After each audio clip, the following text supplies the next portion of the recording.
J98 का problem है 1 mole of an ideal monoatomic gas is taken round the cyclic process ABCA as shown in the figure.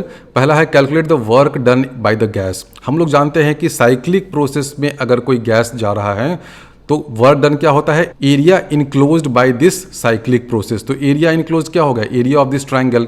और ये cyclic process देखो clockwise direction में है, तो हमने ये भी बताया था कि अगर क्लॉकवाइज डायरेक्शन में साइक्लिक प्रोसेस हो जैसा कि इस केस में है तो वर्क डन पॉजिटिव होता है। तो सबसे पहले तो हम लोग वर्क डन फाइंड कर लें, बहुत आसान है। Delta W total work done हो जाएगा half into base into height, area of this rectangle क्या हो जाएगा, half into V naught into 2P0, यानी कि वर्क डन हो जाएगा P0 इंटू वी नॉट। तो पार्ट ए तो बहुत आसान है, total work done by the gas in this cyclic process is equal to P0 into V naught. अगले पार्ट में हमसे पूछा है the heat rejected by the gas in the path CA and the heat absorbed bye the gas in the path AB। तो जब भी heat absorb या heat rejected की बात हो ना, तो हीट का कोई डायरेक्ट फॉर्मूला नहीं होता है, लेकिन हीट फ्लो को आप ऐसे फाइंड कर सकते हैं using first law of thermodynamics, delta Q is equal to क्या होता है, delta U plus delta W। तो किसी भी प्रोसेस में किसी भी पाथ में डेल्टा W फाइंड करना तो बहुत आसान है, depending upon shape of the path. Delta U find करना भी आसान है using the formula that delta U is equal to n times CV into delta T। ये हम लोग जानते हैं, और ये भी जानते हैं कि U जो होता है वो स्टेट फंक्शन होता है, वो प्रोसेस डिपेंडेंट नहीं होता है। तो A और C में अगर हम लोग टेम्परेचर फाइंड कर लें तो टेम्परेचर डिफरेंस से हमें पोटेंशियल एनर्जी में डिफरेंस मिल जाएगा। हमें पता करना है heat rejected by the gas in the path CA।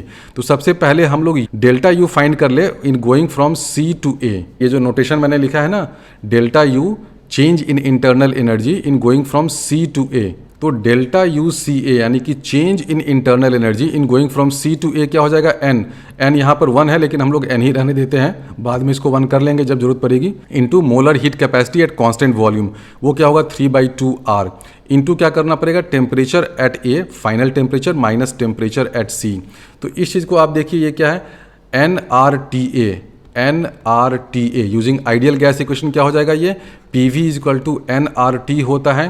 तो NRTA क्या हो जाएगा, pressure at A into volume at A, वो क्या हो जाएगा P0 V0। तो इसको हम लोग ऐसे लिख दें, this is equal to 3/2 into P0 V0 minus यहाँ पर क्या है 2 V0 P0, pressure at C into volume at C, यानी कि 2 V0 इंटू P0, यानी कि हो जाएगा माइनस 2P0 V0। तो ये हो जाएगा माइनस 3/2 P0 V0। C से A जाने में डेल्टा W कितना है, बहुत आसान है, आप area under this curve find कर लीजिए। ये तो आइसोबेरिक प्रोसेस है, यानी कि P0 into change in volume, change in volume कितना है माइनस V0, यानी कि डेल्टा W इस प्रोसेस में कितना हो गया, डेल्टा W की वैल्यू आ जाएगी माइनस P0 V0। तो इस प्रोसेस में Q in going from C to A कितना हो जाएगा, दिस प्लस दिस, यानी कि हो जाएगा माइनस 5/2 P0 V0, यानी कि हमने फाइंड कर लिया कि heat rejected by the gas in the path CA कितना हो जाएगा 5/2 P0 V0। ये माइनस है, इसका मतलब हीट रिजेक्ट हो रहा है। अगले पार्ट में पूछा है heat absorbed bye the gas in the path AB। A से B आप देख रहे हैं कि ये आइसोकोरिक प्रोसेस है, यानी कि डेल्टा W उस प्रोसेस में तो 0 हो जाएगा, यानी कि A से B जाने में जो भी हीट का फ्लो हो ना, Q in going from A to B, this will be equal to delta U। Delta U कितना हो जाएगा, आप ये देख लीजिए, ये हो जाएगा N into CV into TB minus TA, इसके बराबर हो जाएगा। आइडियल गैस इक्वेशन से PV is equal to NRT होता है, तो N into R into TB, ये जब करिएगा तो क्या हो जाएगा, pressure at B into volume at B, तो वो कितना है 3P0 इंटू V0। तो ये हो जाएगा 3P0 इंटू V0, इसको ऐसे लिख दिए 3P0 V0 माइनस यहाँ पे क्या है P0 V0, तो ये हो जाएगा P0 V0, तो ये हो जाएगा 3P0 V0। तो heat absorbed bye the gas in the path AB कितना हो जाएगा 3P0 V0। ये हीट एब्जॉर्ब क्यों हुआ, क्योंकि देखो delta Q is equal to delta U plus delta W है, डेल्टा W इस AB वाले पाथ में, AB वाले प्रोसेस में 0 है, तो delta Q is equal to delta U होगा। डेल्टा U की वैल्यू होगी NCV into TB minus TA, CV की वैल्यू होती है 3/2R, तो NRT क्या होता है, वो P इंटू V होता है। B वाले स्टेट में P इंटू V क्या है 3P0 इंटू V0, वही हमने यहाँ पे लिख दिया है। A वाले स्टेट में P इंटू V क्या है P0 V0, वो हमने यहाँ लिख दिया है, ये हो जाएगा 2P0 V0, ये 2 कैंसिल हो गया, 3P0 V0 आ गया। तो Q in going from A to B, ये हो गया हीट एब्जॉर्ब्ड कितना हो गया 3P0 V0। पार्ट C में पूछा है the net heat absorbed bye the gas in the path BC। ये जो BC वाला पाथ है ना, इसमें नेट हीट एब्जॉर्ब्ड ये आपसे पूछा है।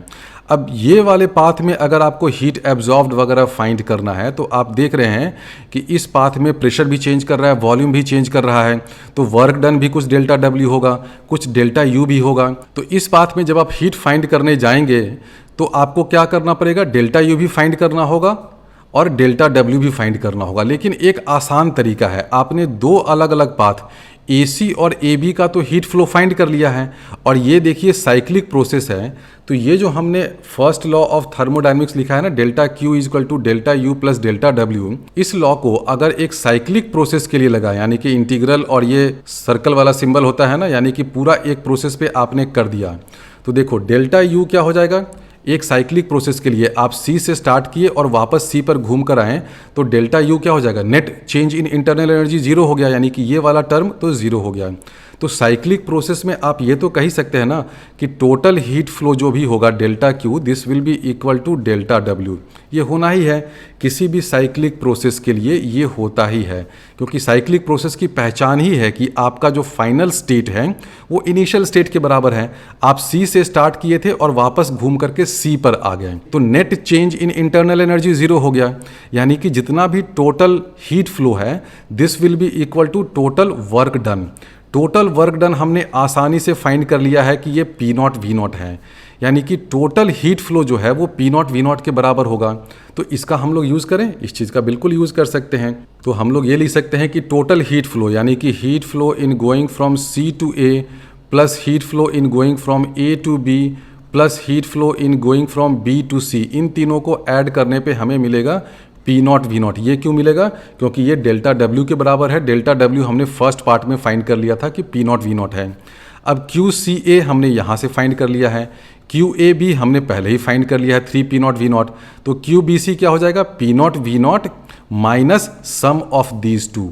तो बहुत सिंपल है, इन दोनों का सम क्या हो जाएगा, इन दोनों का सम ये 3 है, ये -5/2 है, तो ये हो जाएगा P0 V0 बाई 2 हो जाएगा, यानी कि P0 V0 में से P0 V0 बाई 2 माइनस करना है, यानी कि QBC ये क्या हो जाएगा, सिंपल अलजेब्रा है, आप लोग कर लीजिएगा। Q in the process B to C this will be equal to P0 V0 by 2। कैसे हमने फाइंड किया, आप ये देखो कि तीनों प्रोसेस में जो नेट हीट फ्लो है उसका सम डेल्टा W के बराबर होगा। डेल्टा W हमने फाइंड कर लिया है, नेट हीट फ्लो हमने फाइंड कर लिया है P0 V0, तो इन तीनों का सम जो है वो P0 V0 के बराबर होगा। अब इस सम में पहला टर्म हमने फाइंड कर लिया है -5/2 P0 V0, QAB ये भी हमने फाइंड कर लिया है, तो इसको तो फाइंड करना बहुत आसान है। P0 V0 में से इन दोनों का सम माइनस कर दीजिए, तो Q heat flow in the process B to C क्या हो गया, P0 V0 बाई 2, यानी कि the net heat absorbed bye the gas in the path BC हो गया P0 V0 by 2। Part D में पूछा है the maximum temperature attend bye the gas during the cycle, यानी कि C से A फिर A से B और वापस B से C आने में इस पूरे प्रोसेस में maximum temperature attend bye the gas क्या होगा। आइडियल गैस इक्वेशन से हम लोग जानते हैं कि PV is equal to nRT होता है, यानी कि जो टेम्परेचर होता है वो P और V के प्रोडक्ट पे डिपेंड करता है, या आप कह सकते हैं कि temperature is directly proportional to PV। तो आप देख रहे हैं कि जब हम लोग C वाले स्टेट में हैं तो P और V का प्रोडक्ट क्या है, P0 इंटू 2V0, यानी कि यहाँ पर क्या हो जाएगा 2P0 V0 हो गया।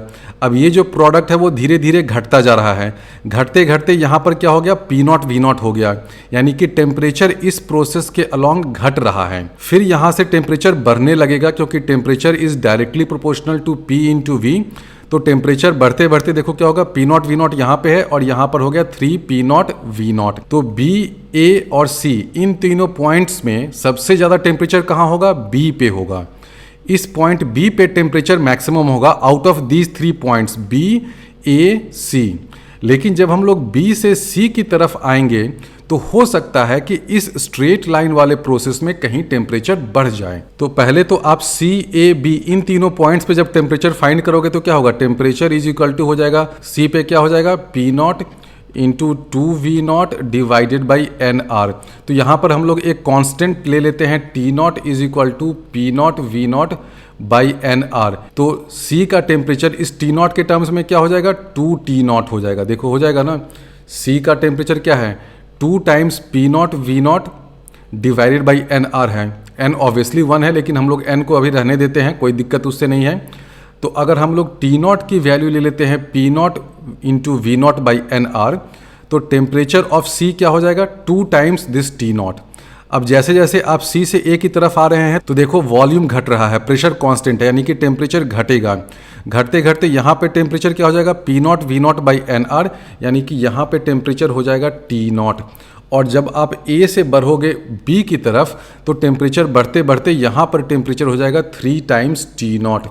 तो देखो इन तीनों पॉइंट्स पे ए बी सी, इन तीनों पॉइंट्स पे टेम्परेचर हो जाएगा 2 टी नॉट, घटते घटते टी नॉट हुआ, फिर यहाँ से बढ़ते बढ़ते ये 3 टी नॉट हो गया। अब जब हम लोग बी से सी की तरफ आएंगे तो टेम्परेचर क्या होगा। सबसे पहले आप ये देखो कि ये बी पॉइंट है, इस बी पॉइंट से पास करता हुआ एक आइसोथर्मल तो होगा, बिल्कुल होगा। उस आइसोथर्मल का टेम्परेचर क्या होगा, जितना इस पॉइंट बी का टेम्परेचर है, इसका टेम्परेचर है 3 टी नॉट, यानी कि इस पॉइंट बी से पास करता हुआ एक आइसोथर्मल होगा जिसका टेम्परेचर होगा 3 टी नॉट। उस आइसोथर्मल को हम लोग ड्रॉ कर लें इस पीवी डायग्राम में, कर सकते हैं, बिल्कुल कर लेते हैं। उसको जब आप ड्रॉ करेंगे तो मान लीजिए कि वो आइसोथर्मल कुछ इस तरह का हुआ। जब ये आइसोथर्मल इस टाइप का होगा तो आप देखो जैसे ही आप बी से along this straight line move करोगे तो टेम्परेचर क्या है, बढ़ने लगेगा, क्योंकि देखो अलोंग द आइसोथर्मल हर जगह टेम्परेचर है 3 टी नॉट। लेकिन पिछले क्वेश्चन में हमने दिखाया था ना कि टेम्परेचर ऑब्वियसली क्या होता है, पी और वी का प्रोडक्ट होता है। तो इस स्ट्रेट लाइन वाले प्रोसेस के अलोंग आप मूव करेंगे तो करस्पॉन्डिंग पॉइंट जो आइसोथर्मल में होगा, तो दोनों केस में देखो वॉल्यूम सेम है, लेकिन स्ट्रेट लाइन वाले केस में प्रेशर ऑब्वियसली ज़्यादा है। तो स्ट्रेट लाइन वाले प्रोसेस में टेम्परेचर ज़्यादा होगा और टेम्परेचर डिफरेंस किसके प्रोपोर्शनल होगा, that will be proportional to this width. ये थ्योरी मैंने पिछले क्वेश्चन में डिटेल में आपको समझा रखा है। तो आप देख रहे हैं कि जैसे जैसे आप स्ट्रेट लाइन वाले पाथ के अलोंग मूव करेंगे टेम्परेचर इंक्रीज करेगा, इंक्रीज करते करते एक मैक्सिमम वैल्यू तक जाएगा, उसके बाद फिर टेम्परेचर डिक्रीज करने लगेगा। तो ज्योमेट्रिकली हम लोग कह सकते हैं कि इस स्ट्रेट लाइन के अलोंग टेम्परेचर मैक्सिमम कब होगा, उस पॉइंट पे मैक्सिमम होगा जिस पॉइंट पे एक हाईएस्ट टेम्परेचर वाला आइसोथर्मल लाइन को ये वाला स्ट्रेट लाइन टेंजेंशियली टच करेगा। देखो मान लो ये हाईएस्ट टेम्परेचर वाला आइसोथर्मल लाइन है, उस आइसोथर्मल लाइन को ये टेंजेंशियली टच कर रहा है ये स्ट्रेट लाइन। अब ज्योमेट्रिकली कुछ बच्चों को अगर नहीं समझ में आ रहा है तो दिमाग मत ज़्यादा खर्च करो, इसको अभी मैं मैथमेटिकली यूजिंग कैलकुलस सॉल्व कर दूंगा। इस डायग्राम से तो ये देख रहे हो ना कि ये 3 टी नॉट वाला आइसोथर्मल है। आप इससे थोड़ा सा एक ज़्यादा टेम्परेचर वाला आइसोथर्मल भी ड्रॉ कर सकते हो। धीरे धीरे टेम्परेचर बढ़ाते हुए आइसोथर्मल हम लोग ड्रॉ करते जाएं तो कोई एक आइसोथर्मल होगा ना जो इस स्ट्रेट लाइन को टेंजेंशियली टच करेगा। देखो जैसे कि ये वाला आइसोथर्मल है, तो उस पर्टिकुलर पॉइंट पे टेम्परेचर मैक्सिमम होगा। तो इतना तो सबको समझ में आ गया होगा कि इस BC वाले प्रोसेस के अलोंग इस 3 टी नॉट से भी ज़्यादा टेम्परेचर हो सकता है। होगा कि नहीं होगा हम लोग अभी फाइंड करते हैं। किसी क्वेश्चन में हो सकता है कि ये वाला जो स्ट्रेट लाइन है अगर दूसरे स्लोप का हो तो हो सकता है कि टेम्परेचर बी पे ही मैक्सिमम हो जाए। तो सब कुछ डिपेंड करता है इस BC वाले स्ट्रेट लाइन के स्लोप और उसके इक्वेशन पे। तो इतना तो सबको समझ में आ रहा है कि जो मैक्सिमम टेम्परेचर इस साइकिल का होगा वो या तो इस B पॉइंट का टेम्परेचर हो या temperature of any other point on this straight line BC। तो जो भी मैक्सिमम टेम्परेचर होगा वो इसी स्ट्रेट लाइन BC पे होगा। तो सबसे पहले तो इस स्ट्रेट लाइन BC का इक्वेशन फाइंड करिए। यहाँ पर हम लोग ये वाला फॉर्मूला लिखें y = mx + c, सबको पता है y की जगह यहाँ पे क्या है p। अब इस स्ट्रेट लाइन का स्लोप क्या है, स्लोप तो सब लोग देख ही रहे हैं ना। देखो इसका स्लोप नेगेटिव स्लोप है और 3 p नॉट है और यहाँ है p नॉट, यानी कि वर्टिकल ड्रॉप हो गया -2 p नॉट और हॉरिजॉन्टल डिस्टेंस हो गया v नॉट। तो 2 p not by v not और माइनस आ गया, यानी कि इस स्ट्रेट लाइन का स्लोप हो गया -2 p not by v not. तो लिख दो p = -2 p not by v not into x। x क्या है यहाँ पर v होगा, प्लस c क्या होता है y इंटरसेप्ट, यानी कि ये वाला स्ट्रेट लाइन y एक्सिस को, प्रेशर वाले एक्सिस को कहाँ इंटरसेक्ट करेगा। आप देख रहे हो कि 2v नॉट से v नॉट हम लोग आए, यानी कि हमने v नॉट डिस्टेंस कवर किया टुवर्ड्स y एक्सिस। तो हम लोग कितना ऊपर गए, 2 p नॉट ऊपर गए। तो जब हम लोग v नॉट से 0 तक आएंगे तो 2 p नॉट और ऊपर जाएंगे। ये सब सिंपल ट्रिक यूज़ किया करो, यानी कि y इंटरसेप्ट क्या हो जाएगा 5 p नॉट। तो हम लोग इसको लिख दें p = -2 p not by v not into v + 5 p not. तो एक नज़र में देख के हमने इस BC स्ट्रेट लाइन का इक्वेशन लिख दिया। अगर आप चाहें तो यहाँ पर कोई एक आर्बिट्ररी पॉइंट P और V ले सकते हैं, फिर इसका स्लोप ले लीजिए, फिर जो कोऑर्डिनेट ज्योमेट्री से आप लोग जानते हैं ना equation of a straight line कैसे लिखते हैं, उस लंबे मेथड से भी कर सकते हैं, लेकिन ये मेथड बहुत ही फास्ट है। आपको सीधे देखना है कि इसका स्लोप क्या है, तो स्लोप हो गया -2p0/v0 इंटू वी कर दीजिए, प्लस y इंटरसेप्ट हो गया 5p0। तो हमने P और V में एक रिलेशन फाइंड कर लिया। अब हमें फाइंड क्या करना है, हमें फाइंड करना है कि इस BC वाले पाथ पे टेम्परेचर कब मैक्सिमम होता है। अब इस इक्वेशन में टेम्परेचर का तो कहीं नामो निशान भी नहीं है, तो आप क्या करिएगा, आपके पास प्रेशर है V है लेकिन टेम्परेचर नहीं है, तो आप प्रेशर और वॉल्यूम इन दोनों में से किसी एक वेरिएबल को हटाइए और उसके बदले टेम्परेचर लिखिए। कैसे लिखिएगा, बहुत सिंपल है। आप देख रहे हैं कि P equal to this thing है, तो क्यों ना हम लोग इसको V से मल्टीप्लाई कर दे, तो PV इक्वल टू यहाँ भी V² हो जाएगा, यहाँ भी V हो जाएगा। अब PV इक्वल टू nRT हर किसी को पता है, PV इक्वल टू nRT तो आइडियल गैस इक्वेशन से होता ही है, यानी कि this thing is equal to क्या हो जाएगा, this is equal to nRT। यानी कि हमें एक इक्वेशन मिल गया किसमें, V में और T में, और हमें फाइंड करना है कि मैक्सिमम टेम्परेचर क्या होगा। तो आप इस इक्वेशन को डिफरेंशिएट कर दीजिए और dt/dv को इज इक्वल टू 0 रख दीजिए।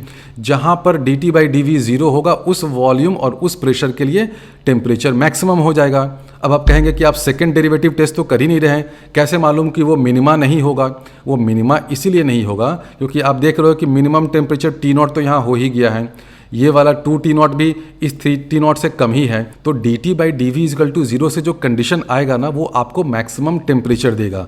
अगर आप जिद पे उतर आते हैं तो आप डबल डेरिवेटिव वगैरह ले लीजिए, लेकिन उसमें टाइम ही वेस्ट होगा। तो इस रिलेशन को डिफरेंशिएट करते हैं किसके रिस्पेक्ट में, v के रिस्पेक्ट में। तो क्या हो जाएगा, यहाँ हो जाएगा -2p0/v0 इंटू 2v प्लस ये आ जाएगा 5p0 is equal to nr into dt/dv, और टेम्परेचर मैक्सिमा के लिए ऑब्वियसली dt/dv 0 हो जाएगा। यानी कि जब टेम्परेचर मैक्सिमा हो तो वॉल्यूम क्या हो जाएगा, दिस इज इक्वल टू 0। तो मैक्सिमम टेम्परेचर वाले पॉइंट के लिए वॉल्यूम क्या हो जाएगा, -2p0/v0 into 2v plus 5p0 is equal to 0। This implies v आ जाएगी 5v0/4। तो आपने वॉल्यूम फाइंड कर लिया जब टेम्परेचर मैक्सिमम होगा। जब वॉल्यूम फाइंड कर लिया तो आप प्रेशर भी फाइंड कर सकते हैं। आपको तो इक्वेशन ही पता है ना, P इज इक्वल टू क्या था, वो जो इक्वेशन ऑफ स्ट्रेट लाइन था वो था P is equal to -2p0/v0 into v plus 5 times p0। तो जब आपको v की वैल्यू मालूम है तो इसमें सब्स्टिट्यूट कर दीजिए, तो प्रेशर की वैल्यू हो जाएगी at the point of maximum temperature 5/2p0।